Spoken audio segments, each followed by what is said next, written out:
앞으로는 당사자가 일상적인 삶을 살면서 경험한 각종 불편, 이런저런 문제들을 자유롭게 말하고 개선의 방향을 제시할 수 있는 열린 토론회입니다.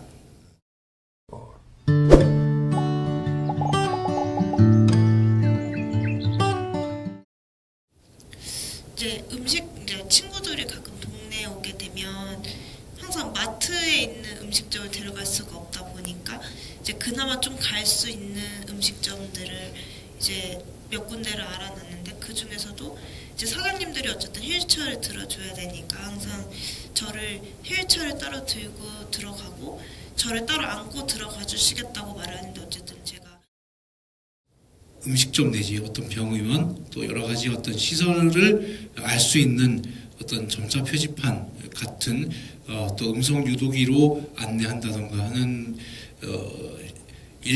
일종의 어떤 그 안내 및 유도 설비 자체가 거의 부재한 상황입니다.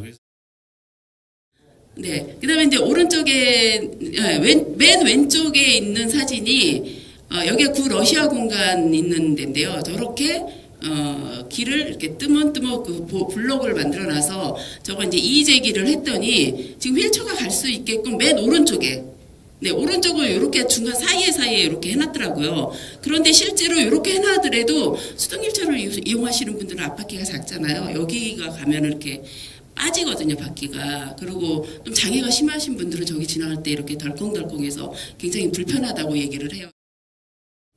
지금 지역에 우리 장애인들이 지역의 식당들을 한번 들어가려고 그 동네에서 화장실 돼 있는 식당들 찾아보셨나요? 거의 없습니다. 그냥 뭐 이마트나 이런데 식당 같은 데 가야 화장실을 제대로 이용을 할 수가 있죠. 이거를 몇 년 전부터 저는 어떻게 하면 될까 생각을 했어요.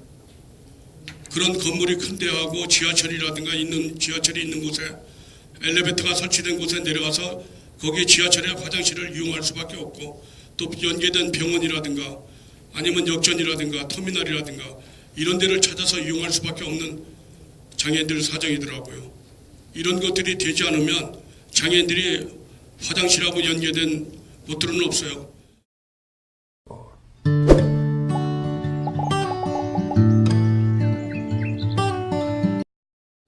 장애인 등 편의법이나 장애인 차별금지법 다 마찬가지로 건축 일자나 바닥 면적을 기준으로 해서 그 장애인 편의시설 설치를 의무하고 있기 때문에 현행 그 우리나라의 제가 가장 최신 통계로 이 법을 이제 관련된 부분을 조사할 때 보니까 일반 음식점의 경우에는 300제곱미터 이상이 돼야지 장애인 편의시설 설치 의무가 있는데 300제곱미터 이상 되는 일반 음식점은 전국의 4%, 약 96%가 편의시설 설치 의무가 없고요.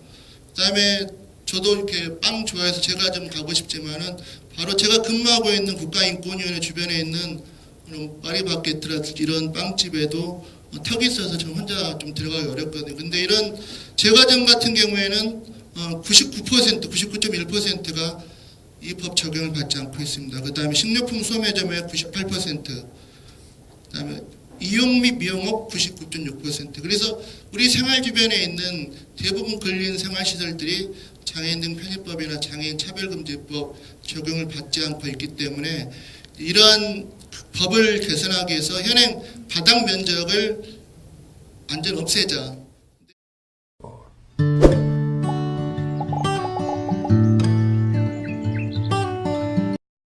설치 안 해도 되는 정도만 몇 개만 딱 정해놓고 그 나머지는 모두 다 설치를 해라 라는 이런 방식으로 좀 바뀌어야 됩니다.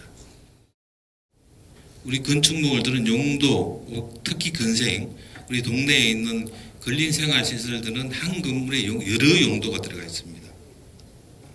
근데 그 용도별로 편의시설 종류를 의무적으로 설치해야 되느냐, 권장적으로 해야 되느냐, 용도별로 달라요.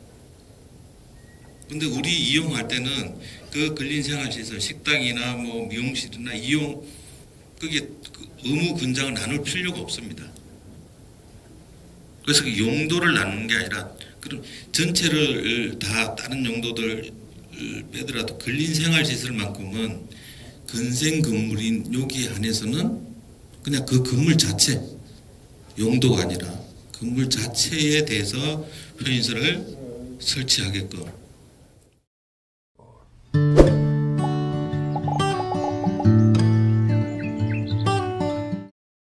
뭐 여기도 지금 계신 장애인 당사자분도 계실 거고요. 또 비장애인도 계실 거예요.